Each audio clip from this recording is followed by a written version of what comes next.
Olá, bom dia, sejam todos muito bem-vindos. Aqui é a Sabatina Imirante, do portal Imirante. Hoje o nosso entrevistado é o governador Carlos Brandão, ele que concorre à reeleição pelo PSB. Governador, seja bem-vindo, bom dia. Bom dia, Carlos, bom dia, Ronaldo, bom dia... Linhares. Começa de novo? Isso. Pode começar de novo?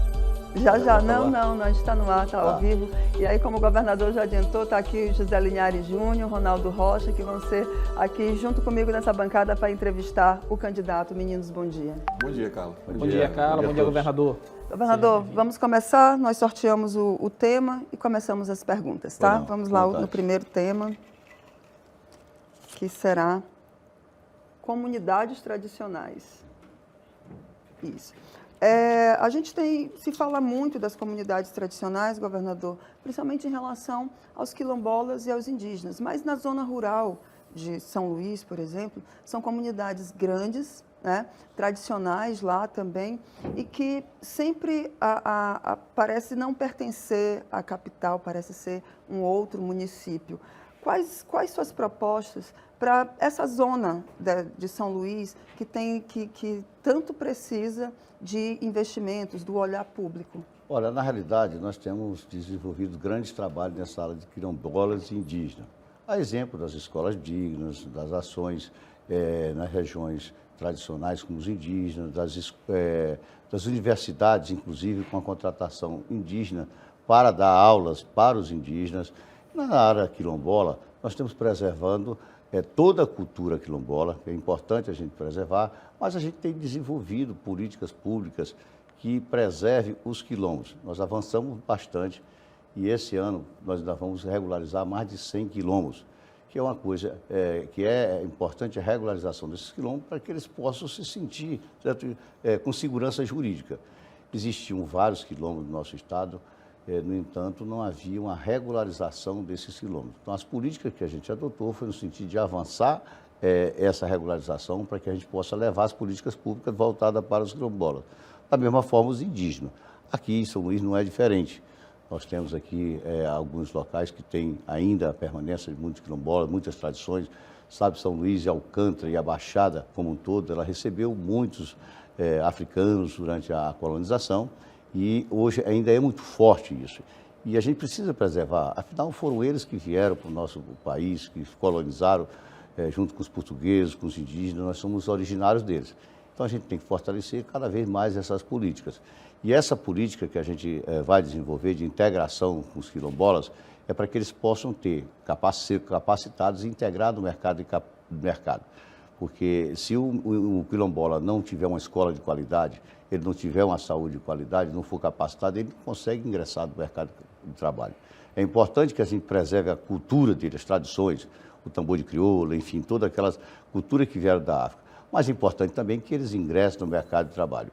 E para isso a gente aprovou algumas leis na Assembleia Legislativa que dá condições da gente fortalecer a participação dos quilombolas na sociedade, nas ações do governo, enfim. Da mesma forma, os indígenas.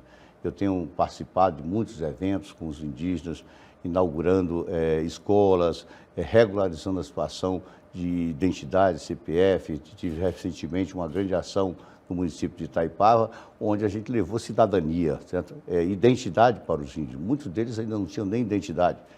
E um grande avanço que a gente fez foi criar a cadeira indígena cultural dentro da universidade e contratar os próprios indígenas para dar aulas para os indígenas. Hoje nós nomeamos mais de 59 indígenas que fazem parte desse processo, porque o indígena se sente contemplado quando o próprio índio está dando aula para ele. Então nós temos que avançar muito, né? Eu acho que esses direitos dos quilombolas, dos indígenas, faz parte do nosso governo e a gente precisa aperfeiçoar ainda mais. Governador, qual a sua proposta para a valorização cultural dessas comunidades tradicionais? O que o senhor pretende fazer, caso eleito, para que essas culturas elas tenham mais vazão, tenham mais incentivo? Olha, nós participamos recentemente em Penalva de um grande encontro quilombola, foi o 10º encontro quilombola, onde nós recebemos várias propostas. A nossa ideia é discutir com os representantes quilombola o projeto que eles querem para o Maranhão. E nesse projeto consta lá, certo? Primeiro, a preservação dessa cultura trazida por eles desde a África. E a gente tem que incentivar através da Secretaria de Cultura. Então, nós temos vários projetos que já incentivou esses projetos culturais. Agora, por exemplo, no São João, teve várias participações no meio quilombola, dessas apresentações culturais, porque é uma coisa muito forte deles. E a gente também precisa também fazer com que eles possam ingressar no mercado do trabalho, porque os quilombolas não só vivem de cultura e nem tradição. Eles precisam também, certo? Principalmente os mais jovens. Eu visitei Kourou, na Guiana Francesa, e vi isso claramente, certo? Os franceses, lá é um estado francês, e eles mantiveram as tradições culturais dos povos quilombolas mais antigos, e os jovens, eles puxaram para o mercado de trabalho, colocando eles em escolas técnicas, pastoralizantes, universidades, inclusive muitos deles foram à França se capacitar. Hoje eles estão no mercado aeroespacial. Então é isso que a gente tem que fazer. A gente não pode, a gente tem que conviver com eles, certo? Preservando a sua cultura, mas também tentando incluí-lo no mercado de trabalho, porque são seres humanos iguais a gente. Eles precisam apenas de oportunidade.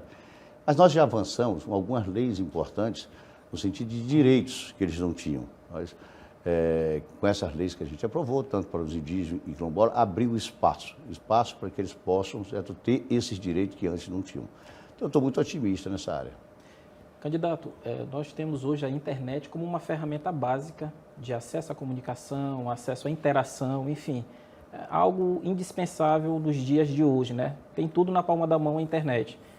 E com o 5G, as capitais, nesse primeiro momento, estão regulamentando aí, abrindo espaço para que esse 5G seja implantado.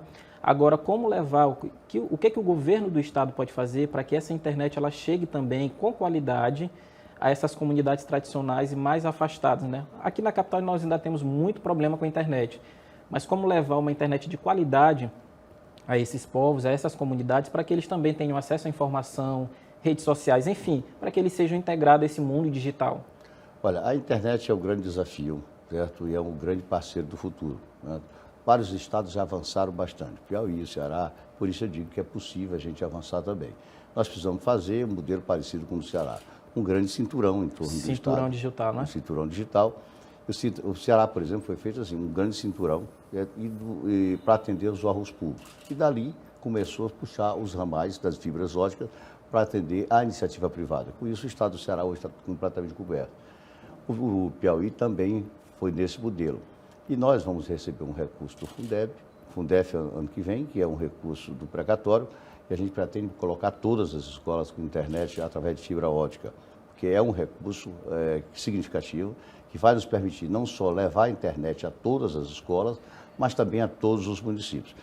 Por que eu estou assegurando isso? É porque eu sei que tem um recurso assegurado. Não adianta você dizer que vai fazer e não mostrar de onde vem o dinheiro. Tem que dizer de onde não é um custo barato, é um custo relativamente caro, mas é necessário, certo? Sem internet a gente não consegue avançar. E não se avança só na capital, se avança também no interior. Até porque 2/3 da nossa população ela vive no interior e ela precisa ser atendida. Eu vejo muita dificuldade até das prefeituras para fazer um cadastro para captar o recurso, elas têm dificuldade, hoje está sem internet e tudo. Então isso aí faz parte do nosso projeto, a gente tem que avançar nisso e nós temos de onde já idealizamos de onde a gente vai tirar esse recurso. Porque o nosso cinturão já está sendo estudado, o cinturão do estado, é uma realidade, nós vamos ter que fazer, o Maranhão não pode ficar para trás disso. E a gente sabe que só a internet ela vai conseguir avançar e levar todas as informações para o pequeno comerciante, certo? Para o empresário, pequeno, médio, grande, para as repartições públicas, todos os setores e, por que não, os indígenas, quilombolas. Aí a gente vai ver se vai ter através de torres ou através de fibra ótica. Mas tem que ser acesso, tem que ser universal. A internet tem que ser universal. Candidato, o senhor falou da experiência lá na Guiana, que o senhor olhou e falou do mercado aeroespacial. Aqui no Maranhão temos comunidades tradicionais, lá em Alcântara, e também temos uma base, que tem um acordo agora técnico com os Estados Unidos. Caso o senhor seja reeleito, é possível, com aquela comunidade tradicional ali de Alcântara, dos quilombolas, fazer o mesmo que ocorreu lá na Guiana? Olha, nós fomos à Guiana Francesa, nós somos um avião da Força Aérea com 40 passageiros. Né? Foi o ministro da Ciência e Tecnologia, funcionários do Ministério da Aeronáutica e funcionários também da Ciência e Tecnologia e da Aeronáutica e deputados e senadores. Nós fomos visitar Curru exatamente para ver os impactos socioeconômicos que Curru causou com as comunidades, principalmente com o quilombola. Lá tem muitos quilombos, enfim.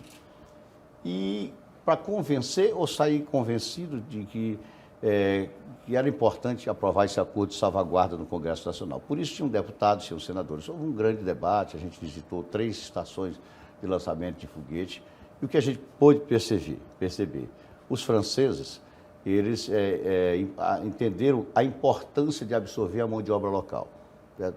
Então, eles, ao invés de levar francês para a Guiana Francesa, para a cidade de Curru, eles aproveitaram a mão de obra de lá. Como eu disse, eles aproveitaram a mão de obra, preservando a cultura, e os jovens eles puxaram para as escolas técnicas profissionalizantes, que é o que a gente está fazendo aqui no Estado. Nós não tínhamos nenhuma escola técnica profissionalizante, hoje nós temos 50 que são os IEMAs. Nós tínhamos aí 6 escolas militares que estão os melhores resultados do IDEB junto com os IEMAs. Hoje já temos 40, eu só agora, quando assumi o governo, lancei mais 40 escolas militares, que elas levam disciplina, hierarquia e levam uma boa pedagogia. De forma que a educação é que vai mudar essa vida das pessoas. E a gente pôde constatar lá isso, certo?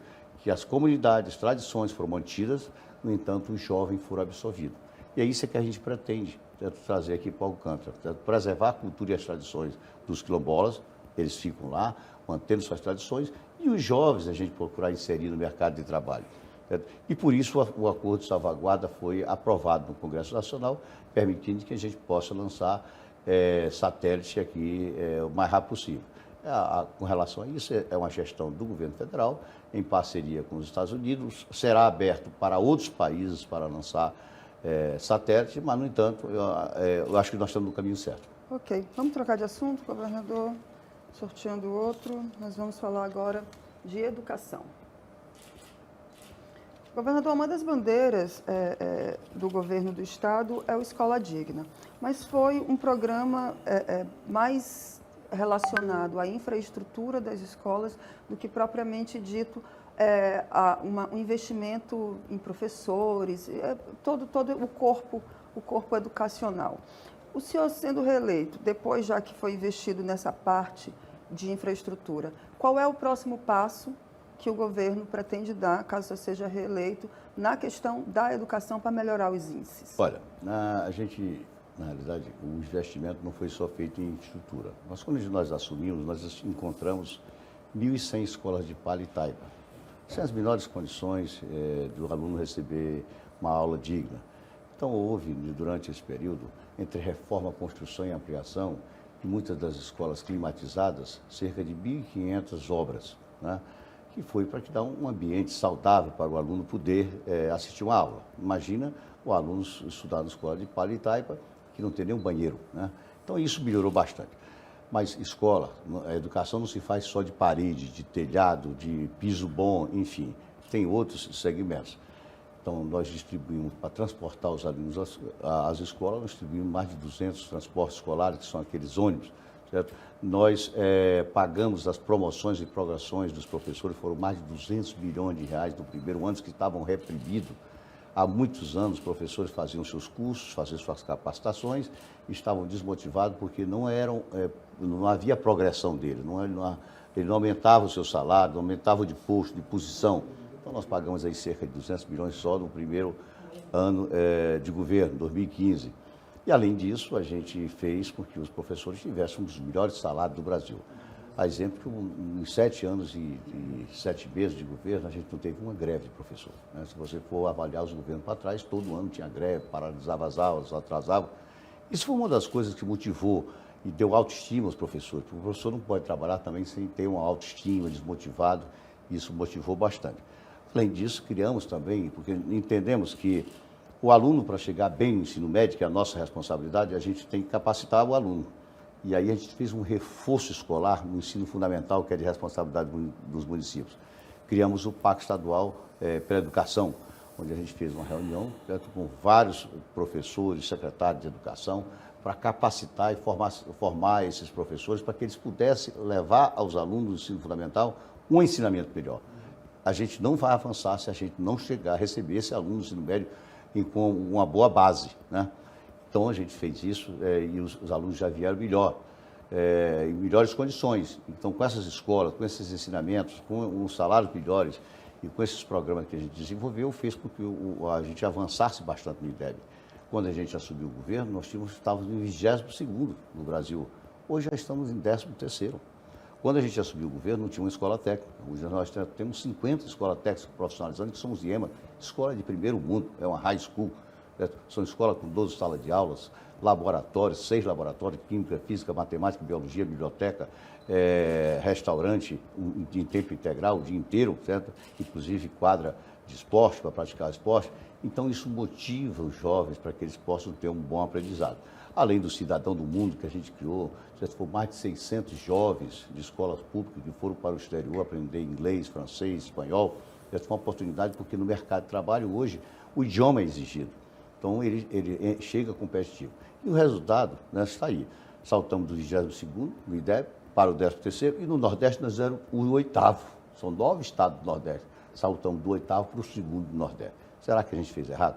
Eu faço aqui uma reflexão aos alunos. Agora, nós precisamos avançar mais.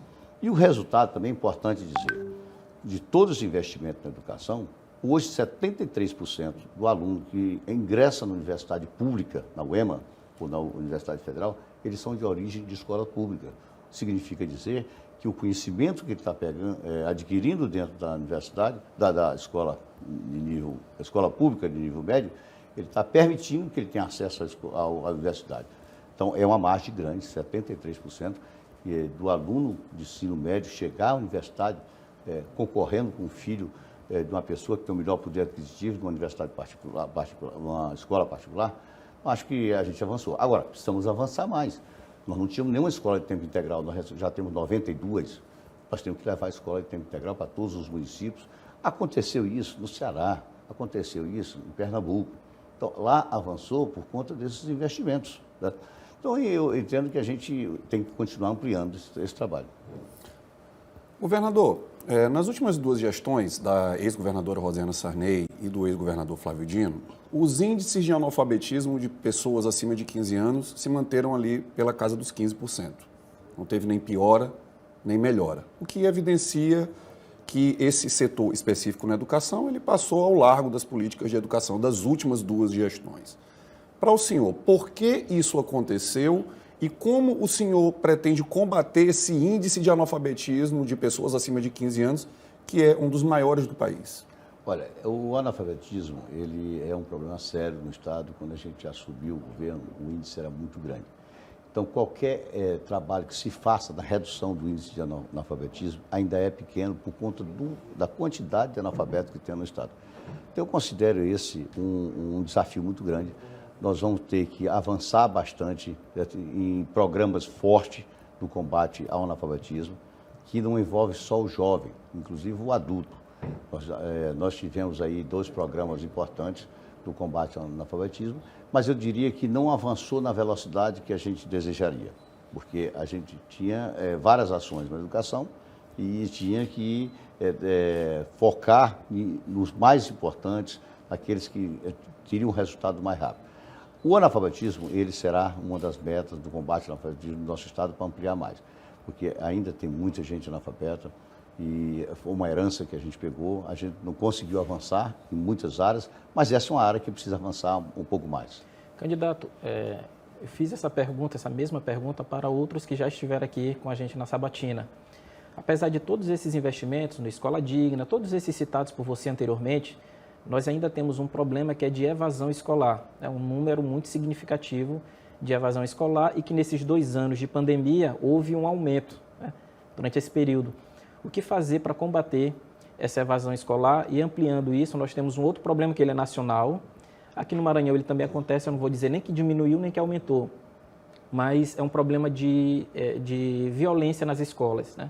Também como combater esse índice de violência nas escolas que nós ainda assistimos, né, principalmente aí em rede social e tudo, sempre há um vídeo de uma violência contra professores ou entre alunos mesmo.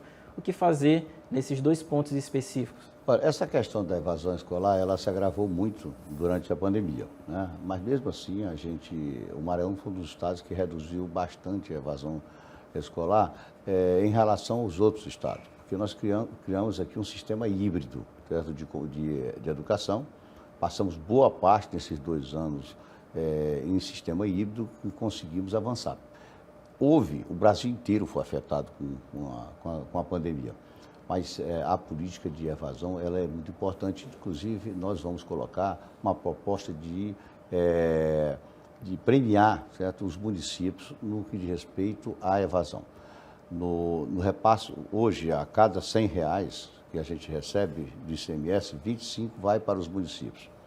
Então, no repasse para os municípios, nós estamos condicionando, certo, uma aplicação de recursos na educação.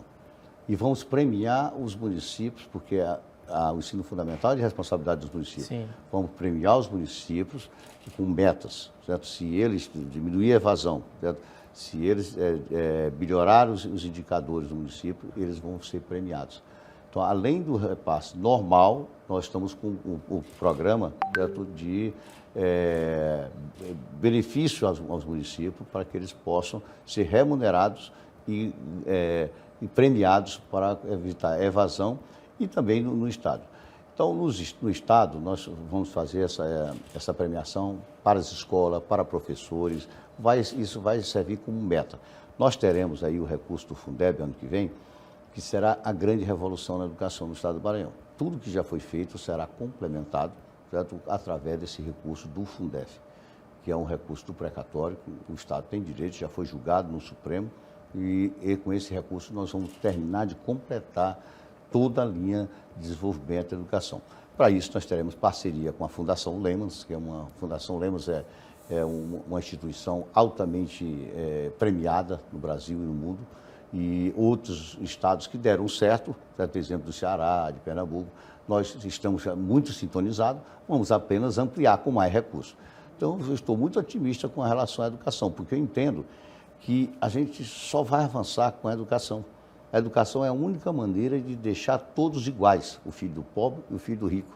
Já dizia Eduardo Campos, o dia que o filho do rico, o filho do pobre, o filho do político e do trabalhador estudarem na mesma escola, aí sim o Brasil vai mudar. E é nesse sentido que a gente quer ter, que todos tenham a mesma oportunidade.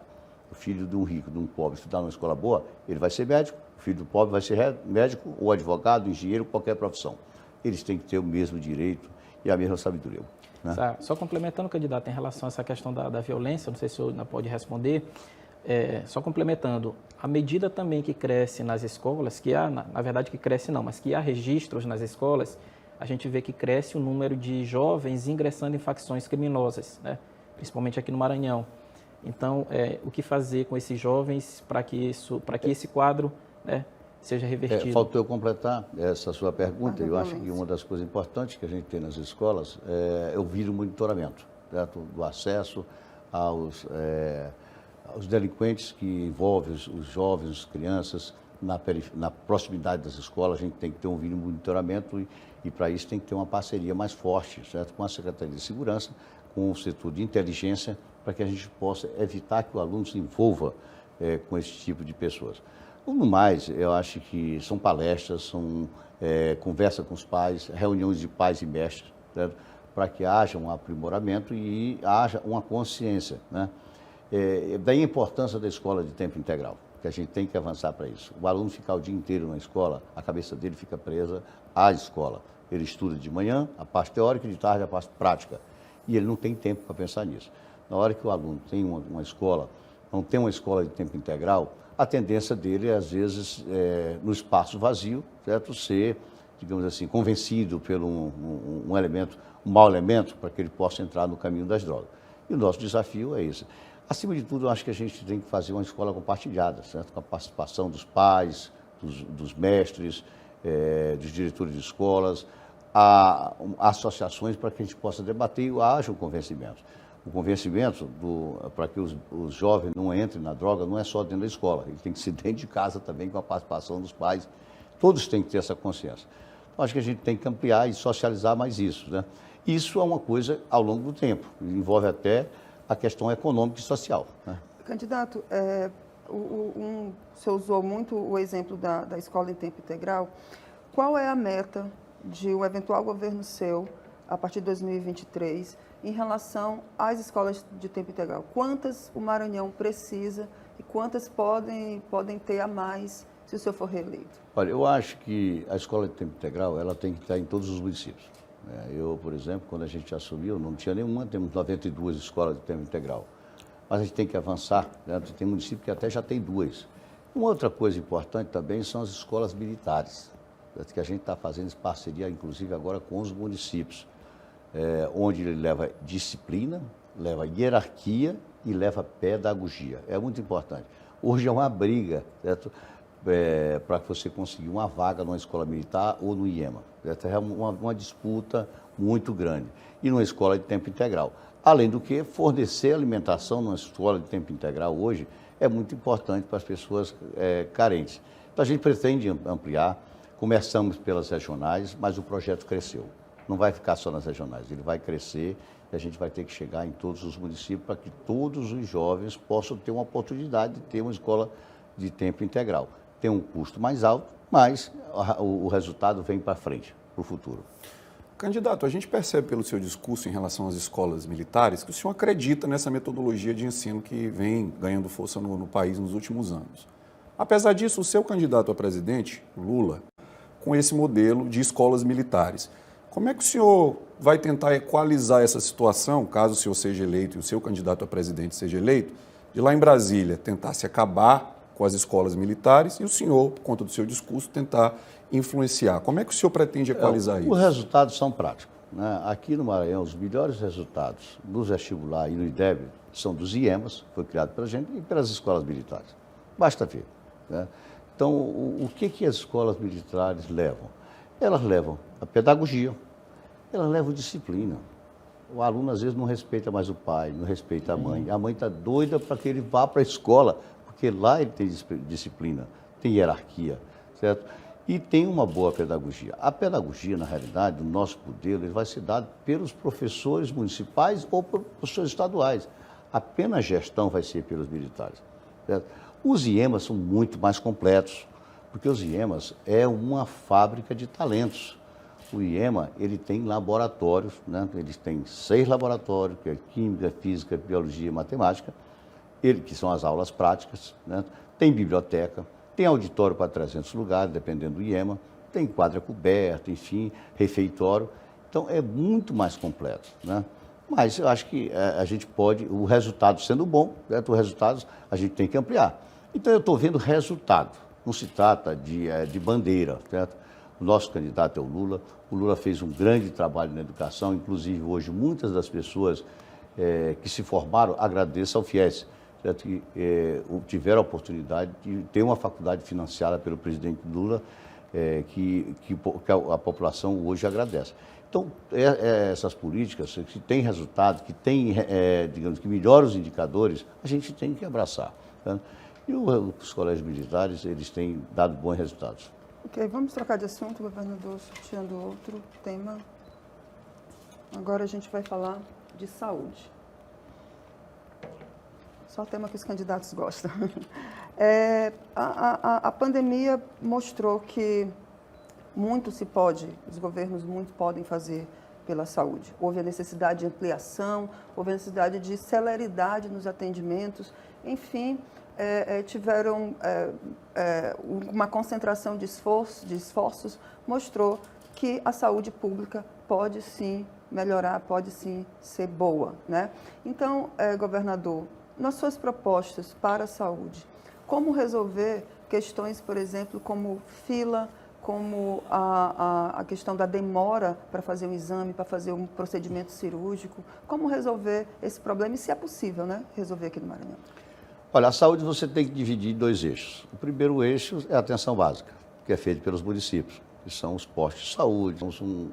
Todos os brasileiros, o mundo inteiro foi pego de surpresa e nós fizemos, era uma coisa nova, nós fizemos um exercício muito grande não só na construção provisória de hospital de campanha, mas na ampliação do número de hospitais, leitos de UTI, de forma que o Maranhão fez uma grande contratação de profissionais de saúde. O Maranhão foi o estado que teve o melhor desempenho no combate à Covid. Muita dedicação e liderança aí do governador Flávio Dino fez com que a gente tivesse esses resultados positivos. Poderiam ter ido ao óbito mais de 10 mil pessoas aqui no Maranhão que foram vidas salvas. Mas assim, desde o momento que a gente assumiu, nós resolvemos montar uma rede de saúde no estado. Por quê? Quando a gente assumiu o governo, só para ter uma ideia, nós tínhamos 24 máquinas de hemodiálise no Hospital Carlos Maceira. 24. Só trabalhava um turno. Imagine, hemodiálise tem que ser feito 3 vezes por semana e você tem que se deslocar, a pessoa de Alto Parnaíba para São Luís, 800, 500, 600, 700 quilômetros, e tem que vir 3 vezes. Muitas das pessoas desistiram do tratamento no meio do caminho, né? E outros passaram a morar em São Luís. Então a gente saltou de 24 máquinas de São Luís para 484 no interior inteiro. Mas para isso a gente precisou também ampliar a rede dos hospitais macro-regionais. Esses hospitais macro-regionais, eles fazem a média e alta complexidade, certo? Ou seja, a gente em cada regional, hoje nós temos aí cerca de 26 hospitais macro-regionais, certo? Só que o hospital não chega só, ele chega, depois vem a UTI, certo? Hoje nós temos UTI em todas as regionais, nós só tínhamos UTI em Presidente Dutra, Coroatá e São Luís. Hoje nós temos aí em mais de 30 municípios espalhados. Então, a mesma forma, hemodiálise, né? Então a gente criou, aparelhou no estado, certo? Uma forma gigantesca, certo? Agora, não é quantidade, é qualidade. Você vai no hospital do estado, hoje, qualquer um desses hospitais marca regional, você vê o padrão, é padrão de hospital privado, certo? Então hoje são milhares de vidas que foram salvas por conta de uma UTI, por conta de uma hemodiálise. Hoje, para você fazer uma hemodiálise, você precisa se deslocar apenas 50 a 60 quilômetros. Sem falar na interligação da rede municipal e estadual, que nós distribuímos mais de 400 ambulâncias para poder os municípios levar os pacientes até os hospitais macro-regionais. Então, de forma que isso avançou bastante e a gente, por exemplo, não tinha nenhuma policlínica, hoje já temos 16. O que é a policlínica? É um centro de diagnóstico para fazer um check-up da pessoa. Às vezes é melhor prevenir do que remediar. É um ditado antigo que você, às vezes, por exemplo, vai fazer um exame, aí você constata, faz o exame, é comprovado que você tem diabetes, que tem hipertensão, às vezes com um remédio todo dia você salva a sua vida, porque você não sabia que tinha diabetes. Então, no exame, no diagnóstico, na policlínica, você consegue esse diagnóstico.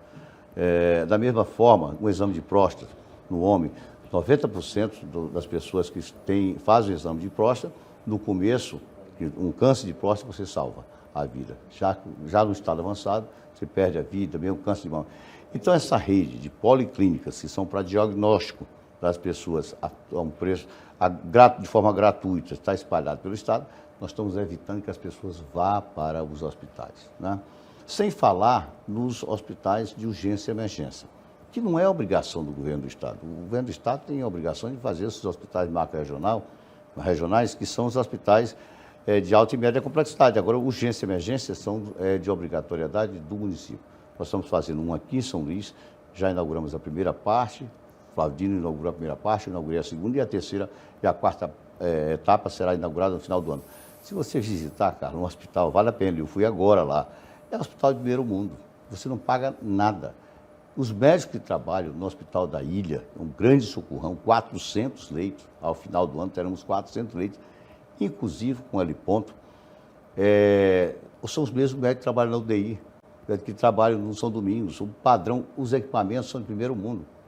Você sabe que o socorrão aqui em São Luís são muito ruins, tanto o socorrão 1 e 2. Não era a nossa obrigação, mas a gente não podia assistir isso, porque afinal nós somos governador de todos os Maranhenses. Imperatriz, nós estamos fazendo um outro socorrão também, de forma que eu entendo que com esse aparelhamento que a gente está fazendo, né, as policlínicas, hospitais macro-regionais, hemodiálise, UTIs e ampliando também agora as maternidades, né, a gente vai estar aí com o estado todo coberto. Então, essas são as medidas que a gente vai continuar ampliando, porque está dando certo. Governador, uma das grandes iniciativas na área da saúde pública no estado nos últimos anos, sem dúvida alguma, foi a construção do Hospital da Ilha, né? Só que alguns profissionais de saúde andam reclamando que ele ainda não está funcionando em toda a sua capacidade. qual vai ser o papel do Hospital da Ilha na sua gestão, caso o senhor seja reeleito? O Hospital da Ilha é um hospital muito grande. É um hospital, um investimento de mais de 100 milhões de reais. Então, foi feito por bloco. O primeiro bloco foi inaugurado pelo governador Flávio Dino, o segundo bloco foi inaugurado por mim, e o terceiro e o quarto bloco será inaugurado ao final do ano. Será o primeiro hospital, certo, com um leito de queimados, são 19 leitos de queimados. Aqui no Nordeste, acho que só tem um estado que tem leito de queimados. Até o final do ano, nós teremos mais 72 leitos de UTI, fora os que já tem. Então, esse hospital, primeiro a gente tem que concluir a terceira e a quarta etapa, certo? E eu vou te dizer uma coisa, esse hospital, certo? Eu não sei nem o que será feito dos socorrões, porque provavelmente ninguém vai mais para socorrão. É um hospital de primeiríssima qualidade. Sem falar no hospital de ortopedia e traumatologia. Eu posso te contar aqui que, quando a gente assumiu o governo, existiam demandas reprimidas de mais de 3.000 cirurgias de ortopedia e traumatologia. Nós montamos o hospital de ortopedia e traumatologia. Aqui em São Luís inauguramos um outro agora, já na minha gestão em Caxias, e a fila era muito grande. Você me perguntou sobre fila, certo? E a gente conseguiu avançar com essas filas por conta das cirurgias. Eram 30 cirurgias feitas por mês. Nós começamos a fazer com 350. Eu digo um caso que eu fui visitar o hospital, eu gosto de visitar, conversar com os pacientes, e conversando com uma senhora, e ela me dizia lá, olha, eu estou há 2 anos numa cadeira de roda. 2 anos numa cadeira de roda esperando, certo? Porque minha bacia foi fraturada. E custa 90 mil reais, eu não tenho dinheiro para fazer esse tratamento. E graças a Deus vocês abriram esse hospital. Minha cirurgia será semana que vem e eu com certeza vou fazer isso aqui de forma gratuita. Depois eu fui visitar, ela diz, olha, já estou boa, certo? Foi colocada a prótese, que foi a bacia, e eu estava 2 anos na cadeira de roda. Então isso hoje, a gente saltou de 30 para 350 cirurgias. Então essas ações que são realmente nos estimula. É por isso que eu quero ser governador. Porque eu sei que tem muita gente, como você que está me assistindo, certo? Que precisa dessa mão amiga, essa mão de alguém humano, certo? Que possa olhar para você, que não estava lá sentada na cadeira de roda, esperando certo? Um tratamento gratuito. Ela ia ficar para o resto da vida sentada naquela cadeira de roda, se não tivesse um serviço gratuito, porque ela não tinha os 90 mil para pagar. Então, esse conjunto de ações, eu acho que a gente vai trazendo dignidade e cidadania às pessoas. Governador, dentro desse aspecto da saúde, desse tema da saúde, tem a questão orçamentária. Era disso que eu queria falar um pouco. Recentemente, o Congresso Nacional aprovou o piso nacional da enfermagem. O presidente da República já sancionou, os estados e municípios agora têm que adequar, né, esse piso à sua realidade. Aqui no Maranhão, há uma previsão de um impacto, né, tanto nos municípios quanto no Executivo Estadual. Já há, dentro desse seu projeto de reeleição, a previsão de onde virá esse recurso para bancar o salário dos enfermeiros, técnicos de enfermagem, parteiros, enfim, ou será necessário talvez uma redução de quadro para manter essa saúde fiscal dentro dessa questão do aparelhamento da saúde mesmo? Olha, nós crescemos muito o serviço de saúde, mas no momento que você cresce, aumenta a despesa, é natural. Só que tem um problema, né? O dinheiro da saúde tinha que ser executado pelo SUS, tem que ser pago pelo SUS. Quem está pagando isso é o ICMS do Estado. Então isso é uma controvérsia, né? Hoje, para você ter ideia, a gente gasta 313 milhões por mês, só no custeio da saúde. E o governo federal nos passa apenas 30 milhões. Daqui a pouco nós estamos gastando 330 e o governo federal passando 30 e a gente gastando do recurso do Estado 300 milhões. O que eu pretendo fazer? Eu pretendo, quando o presidente Lula se eleger, a gente vai ter que abrir um diálogo com o Ministério da Saúde para a gente pactuar isso. Porque, na realidade, nós estamos pagando um serviço do SUS. A gente precisa da participação do governo. Não é 30 milhões que vai resolver o nosso problema. Nós temos serviços, certo, reais, que vão constar nas informações e o que a gente precisa é ser remunerado por isso, que seja compensado, seja pago esse serviço. Então, eu acredito muito, o presidente Lula é uma pessoa de diálogo, certo? Nós não conseguimos isso do governo Bolsonaro, porque ele não dialoga com os governadores, ele não dialoga com a classe política, e dialoga praticamente pela internet, pelas lives, né? Então isso não resolve. Então o nosso projeto é o seguinte: nós vamos continuar, certo, investindo na saúde, porque nós entendemos que é importante. O piso é um direito, certo, dos enfermeiros, a gente tem que pagar, porque, aliás, o piso, toda profissão tem piso. O que houve agora, a aprovação no Congresso, foi um reconhecimento, né, dos enfermeiros, dos auxiliares de enfermagem, que estavam fora. Então, houve um reconhecimento que eu acho justo. Agora, a gente tem que fazer alguma coisa. O governo federal não pode ficar assistindo o Maranhão sozinho bancar a saúde. É preciso que haja uma parceria. E eu acredito muito que o presidente Lula vai nos ajudar nessa parceria. Ok, vamos trocar de assunto, governador, do tema. Vamos conversar agora sobre esporte. Ok? Governador, o esporte no Maranhão, nas últimas décadas, não só na última década, mas nas últimas décadas, pouco avançou no que se diz respeito principalmente ao esporte profissional, né? Então, o futebol não tem grande expressão fora do estado, assim como outras modalidades.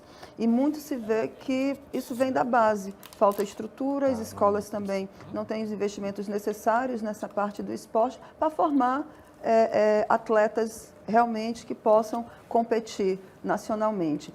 Como mudar essa realidade do esporte aqui no Maranhão? Como fazer com que o estado tenha uma representatividade nacional? Olha, primeiro eu acho que tudo na vida você tem que preparar da base. Então a gente tem que fortalecer essas escolinhas.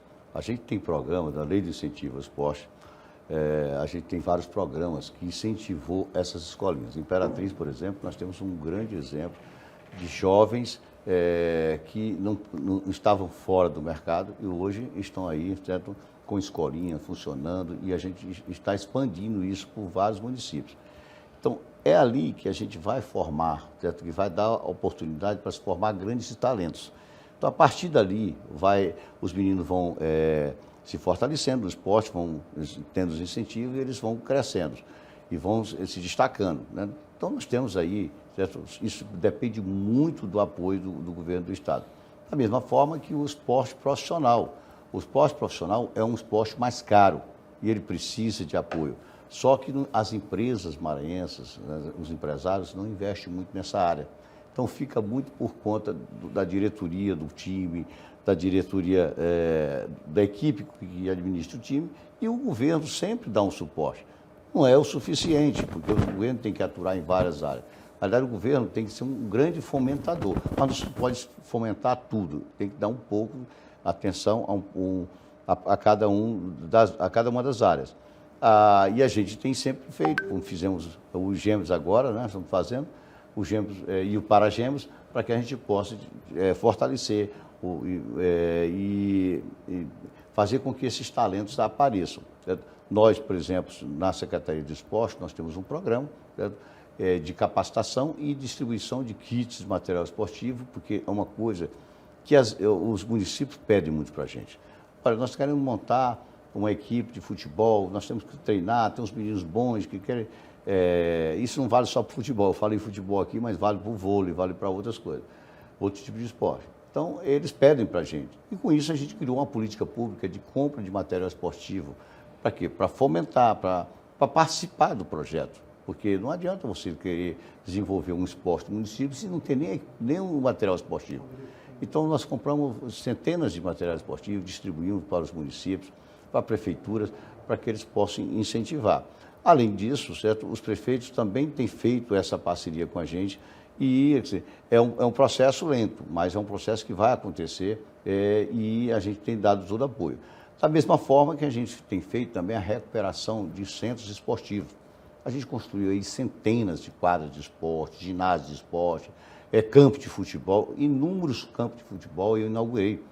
E isso é uma ferramenta necessária para parte do processo de formação de atletas. Porque uma quadra, por exemplo, você joga basquete, você joga o vôlei, você joga o futebol. E quantas quadras a gente construiu? Se não tiver a quadra, não tem esporte. Se não tiver material esportivo, não tem esporte. Então, a gente tem feito isso e tem dado um bom resultado. Nós construímos aí, implantamos inclusive um modelo novo que está sendo copiado por outros estados, que são as areninhas. que está em vários municípios, certo? É um equipamento relativamente cerca de R$800 mil que a gente investe, mas é uma febre. Né? Campeonato nessas areias, muita gente, mexe com a cidade. Então, tem sido dentro dessa linha que a gente tem fomentado. E tem dado certo. Eu acho que a tendência é a gente aumentar cada vez mais. Governador, um dos símbolos do esporte maranhense é o Complexo Castelão. Há poucos meses atrás, o telhado do Castelinho caiu por falta de manutenção, o que denota um certo desprezo do governo com a manutenção do local. Por que o senhor acha que chegou a esse limite de degradação a questão do Castelinho, da ponto de cair e por pouco não ter causado uma tragédia? Olha, Castelinho foi construído na época de João Castelo. Né? De lá para cá, de fato, um tempo, né? Tem que ter manutenção e tem que ter um desgaste do material, é natural. Eu estive recentemente lá, já depois que assumi, fui visitar a obra. A obra avançou bastante, eles já colocaram a estrutura metálica em cima, uma estrutura de aço, certo? Que inclusive são feitos no supermercado Mateus, é a mesma empresa que faz para lá, que está fazendo, certo? Está nessa fase. Nós estamos com pagamentos em dias, em breve estará coberto e todo o material já foi comprado. Nós estamos aproveitando para reformar todo o Castelinho, para colocar inclusive piso novo, cadeiras novas, acessibilidade, porque na época não tinha essa exigência de acessibilidade. Então está lá sendo recuperado, vai ser um dos estádios mais modernos do Nordeste, porque a gente fez num padrão de excelência. Agora, uma obra que tem aí quase 30 anos, certo? É natural que tem desgaste. Quantas escolas a gente não reformou, quantos hospitais? Isso é natural. Agora, o que eu posso te assegurar é que, da forma que foi colocado agora, o padrão do telhado, certo? Da cobertura, é de alto nível, vai durar muito tempo, certo? E está ficando muito bonito. Em breve nós estaremos inaugurando lá, fortalecendo o esporte, certo? O esporte no ginásio Castelinho. Ok, vamos trocar de assunto, governador? Não. Outro. Cultura. Okay. A gente tem debatido muito aqui na sabatina do Imirante a questão dos investimentos maciços na cultura relacionados à cultura popular. Então, é o Carnaval, é o São João e tantas outras áreas dessa parte cultural ficam desassistidos, né?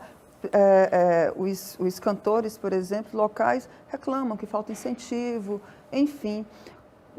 Na sua proposta, como investir nessas outras áreas, como artes plásticas, teatro, vídeo, audiovisual? Olha, primeiro eu quero destacar que nós assumimos o governo dia 2 de abril. Pós-pandemia, nós encontramos um grande desafio, de retomar o São João e retomar forte. E lançamos o maior São João do mundo, não só um mês, mas 2 meses, que foi um sucesso, certo? Só artistas maranhenses, nós contratamos mais de 400 artistas. Atividades culturais, tambor de crioula, boi, enfim, todos esses movimentos culturais foram contratados, um investimento de 25 milhões só na capital. Sem esquecer que nós levamos para o interior. Nós atendemos a mais de 150 municípios também para fortalecer, porque São João não é só São Luís, é do interior também.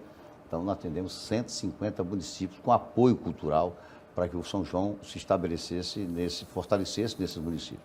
Os municípios que é mais Bom Meu Boi, outros são quadrilhas, enfim. Então, esse foi o São João com um investimento de 25 milhões de reais. Aí você pergunta, mas 25 milhões é muito dinheiro em tempo de crise? Nós estamos acompanhando o rendimento econômico desde o primeiro dia até o final de julho, né, porque foi junho e julho, o retorno econômico. Linhares, todos os hotéis X, restaurantes, bares, motorista de aplicativo, taxista, mototaxista, todos os vendedores ambulantes, todos ganharam muito dinheiro. Distribuímos 300 kits daqueles de mais renda, para poder gerar renda, certo? Um kit que custa R$6.000, o governo faz a doação, dá R$500 para comprar os insumos, o pão, o cachorro-quente, enfim, e ali ele dá a primeira rodada, dali ele consegue se manter. Foi um sucesso. Só em São Luís foram 300 kits. Aquilo é uma pequena empresa e as pessoas desempregadas vindo da pandemia. Isso foi o São João e vai continuar assim. Carnaval, da mesma forma. O governador Flávio Dino mudou o roteiro do Carnaval, pelo percurso, certo? Mas um resultado extraordinário. E eu aposto nisso, porque isso mexe com a economia, fortalece a economia. Eu saí daqui, fui fazer um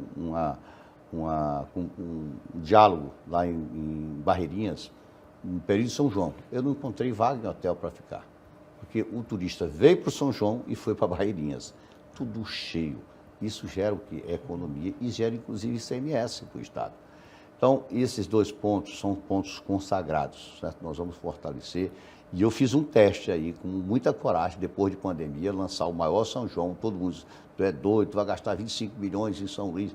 E o resultado é que nós vamos faturar mais de 150 milhões. É o que vai circular, os resultados estão fechando os números, vai circular na economia do Estado. Isso são milhares e milhares de empregos que foram gerados. Mas, assim, como vocês perguntaram, não é só São João, não é só Carnaval, né? A gente tem outras coisas. E aí, no São João, eu destaco a contratação dos artistas. Inclusive, os artistas querem fazer uma homenagem a mim, como todos os empresários, por conta da geração de emprego. Agora, nós, com relação à questão da literatura, nós abrimos mais de 70 bibliotecas. Todas as escolas que a gente abre, ela tem uma biblioteca. Eu, na minha escola que eu estudei, foi o Colégio Batista, não tinha biblioteca. Era uma biblioteca muito precária. Hoje, toda escola técnica tem uma biblioteca em boas condições, que não é só livro, certo? Tem uma rede de computadores para pesquisa e tal, fora os laboratórios, né? Mas a gente está investindo, recuperando aqueles faróis, né? Que são os faróis do saber, mais de 70 faróis, né? Que são geralmente bem localizados, centralizados, todo aluno tem acesso com a internet para fazer sua pesquisa. Hoje, você chega num farol desse, tem fila, né, dos meninos lá se inscrevendo para ter acesso à internet. Então, as bibliotecas, nas questões, por exemplo, dos teatros, nós reformamos e financiamos vários cursos de teatros, várias peças, e isso eu também vou continuar fazendo. Certo? Da mesma forma, as academias de letra. Né? Nós reformamos a Academia de Letra de Imperatriz, de Viana, certo? Vou reformar agora a Academia de Letra de Caxias, certo? E abrimos uma lei que permite que a gente dê a manutenção das academias que não têm como se manter. Os acadêmicos são pessoas ilustres, certo? Que tiveram seu papel importante na literatura, mas eles não têm como manter aquilo ali. Então, nós abrimos um espaço na lei para manter as academias de letras, que são importantes na nossa cultura. Além disso, adquirimos livros da Academia de Letras, para quê? Para que eles pudessem ser distribuídos nas escolas públicas. O aluno saber quem foi Gonçalves Dias, o aluno saber quem foi um poeta importante na nossa geração atual e no passado, de forma que ele distribuiu, comprou e adquiriu e distribuiu para os alunos para que eles tenham acesso à nossa literatura. Isso é fortalecer também a cultura. Então, esse conjunto de ações que a gente desenvolveu na literatura, na reforma dos prédios, abrindo espaço para as academias, do São João, no Carnaval, nos movimentos culturais, a gente vai continuar fortalecendo. Então, é uma área que eu gosto muito, certo? E acredito muito que a gente vai fortalecer. Agora, vou, por exemplo, abrir esse poema. Estava parado há 2 anos. De 7 a 10 de setembro, nós temos uma grande festa. Eu fiz isso em 5 parques de exposições agropecuárias, não só para fortalecer a exposição agropecuária, mas também para gerar emprego e renda. Esse poema faz parte da nossa cultura. Lá nós teremos shows.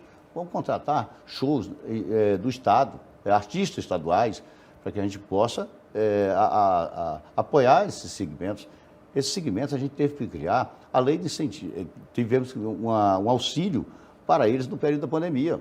O Estado do Maranhão criou um auxílio para atender os artistas, com muita dificuldade, muita gente passando fome, pessoas talentosas.